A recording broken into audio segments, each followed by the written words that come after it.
proses penyidikan ini tidak boleh berandai-andai. Jadi dalam proses penahanan ini, penyidik terus melakukan pendalaman, pengumpulan fakta-fakta lagi, pelengkapan berkas perkara. Ya, jadi kami sebagai humas tidak dapat berandai-andai. Kami mohon waktu, penyidik masih terus melakukan pendalaman. Ya. Brand-brand luar, terutama dari China yang dengan mudah masuk dengan harga yang murah, dengan kemasan yang bagus, saya nggak tahu isinya apa.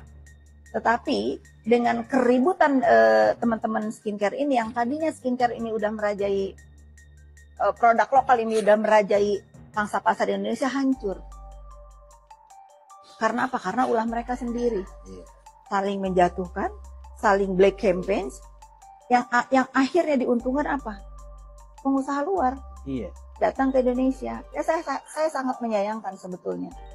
Dan kalau saya tidak salah karena dari beberapa sumber yang mungkin saya dituakan ya di sini, mengadu ke saya, Kak, ternyata si ini tuh di belakang semua ini. Kalau saya menduga ada seseorang oknum di dalam bisnis skincare ini yang ingin menjadi raja satu-satunya. Dan saya meyakini itu tidak mungkin bisa terjadi. Bahkan gue tanya ke pihak mereka, kalian berada di posisi siapa? Kalian berada di pihak mana? Pihak mafia kah atau pihak konsumen? Udah, sejelas itu pertanyaannya. Mereka nggak bisa jawab. That's why gue nggak akan pernah nanggepin argumen-argumen mereka dengan argumen yang berbobot. Ngapain? Kita cari data dan fakta gimana pun nggak akan masuk ke mereka. Tapi yang bikin gue gedek adalah dokter-dokter di luar sana, bahkan untuk menjelaskan sesuatu itu perlu riset, perlu mencari jurnal ini itu. Nggak asal nyerocos gitu. Nah, ini dia kapasitas dia sebagai apa? Dokter bukan, farmasi bukan, orang BPOM bukan. Siapa gitu loh, kapasitasnya sebagai apa? Gue sendiri bahkan komentarin kasus ini tuh gue nggak mau nyentuh ranahnya dokter, ranahnya farmasi, ranahnya orang-orang kesehatan. Gue nggak akan nyentuh itu karena gue nggak di bidangnya. Yang gue sentuh biasanya kayak argumen-argumen yang nggak masuk di akal gitu, akal sehat gitu, logika-logika yang sesat gitu. Itu gue nyentuh di situ. Gue nggak akan bahas tentang kandungan ini harusnya seperti ini, nggak, karena memang bukan bidangnya gue. Nah, masalahnya dia itu backgroundnya nggak ada apa-apa kok, sok tahu, lebih tahu daripada orang-orang yang punya background di kesehatan. Kemudian penyidik juga telah melakukan pemeriksaan terhadap 16 saksi. Inilah fakta-fakta, alat bukti, dan barang bukti yang telah dikumpulkan oleh penyidik. Hingga akhirnya proses kemarin berawal dari laporan, pendalaman, gelar perkara, naik ke penyidikan, kemudian penyidikan, pemeriksaan saksi-saksi. Doti maunya persidangannya terbuka, jadi bisa dilihat oleh masyarakat umum. Ya, tapi kalian sabar guys, karena prosesnya panjang. Apalagi nanti kalau di bulan Mei, misalnya nanti mereka nggak kooperatif itu dalam arti mereka mundur-mundur guys dipanggilnya. Ya, jadi misal mereka harus datang nih di hari Senin panggilannya mereka, ternyata mereka mundur.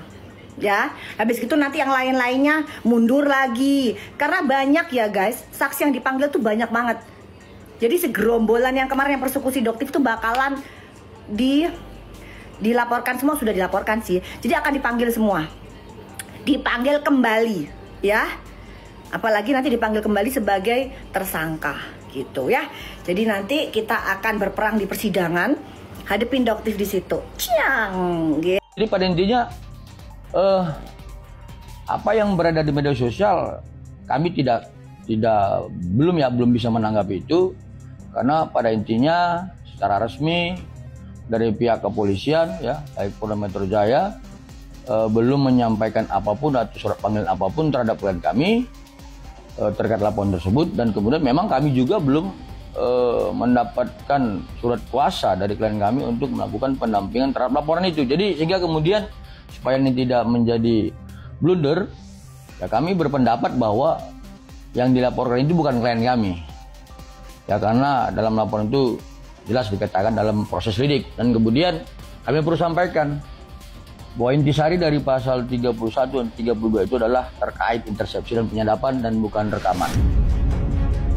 Nanti juga ada kejutan dari Inepos untuk mensupport pabrik atau maklon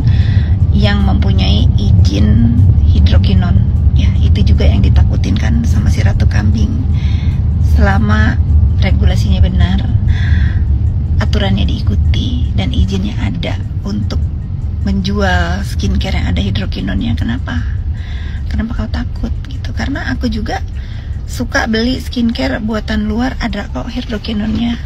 Cuman emang di Indonesia harus diperketat aturannya. Semangat ya Maklon yang punya izin hidrokinon, Akak Haki. Nanti Nepos juga mau ada skincare di klinik Nepos yang ada hidrokinonnya.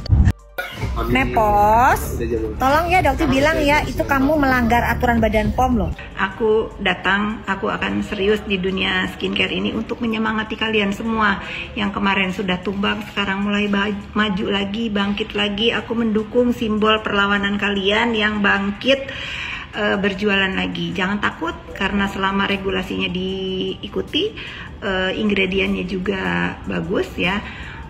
Jangan takut, nggak ada yang bisa numbangkan kalian selain Allah Subhanahu Wa Taala.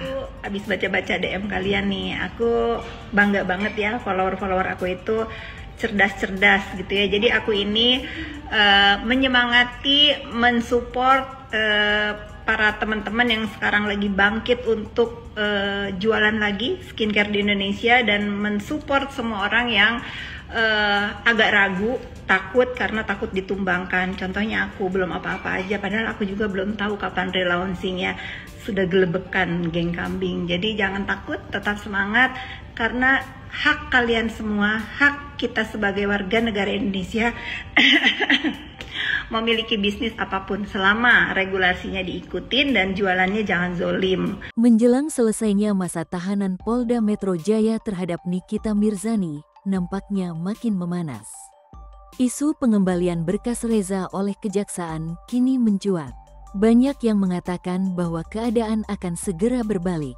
Mafia akan diberantas, pembela masyarakat akan bebas. Mendengar isu ini, Fitri atau yang dikenal dengan sapaan Nepos memberikan statement di media bahwa produk skincare yang mengandung bahan berbahaya seperti hidrokinon ternyata ada regulasi yang membolehkan untuk dijual di negeri Konoha ini. Beredar juga video dari Nepos yang mengatakan bahwa dirinya juga akan menjual produk skincare mengandung hidrokinon dan dijual secara bebas. Doktif yang mendengar ini langsung menanggapi lewat unggahannya sambil terang-terangan menyindir ucapan Nepos. Aparat penegak hukum tentu kewalahan melihat perkembangan kasus skincare ini, dan netizen juga semakin kebingungan dengan huru-hara yang sedang berjalan ini. Namun Doktif meyakini, pada bulan Mei mendatang, akan ada gebrakan yang menghebohkan negara Konoha ini. Perang besar akan terjadi, dan yang jahat akan lenyap dari bumi skincare ini.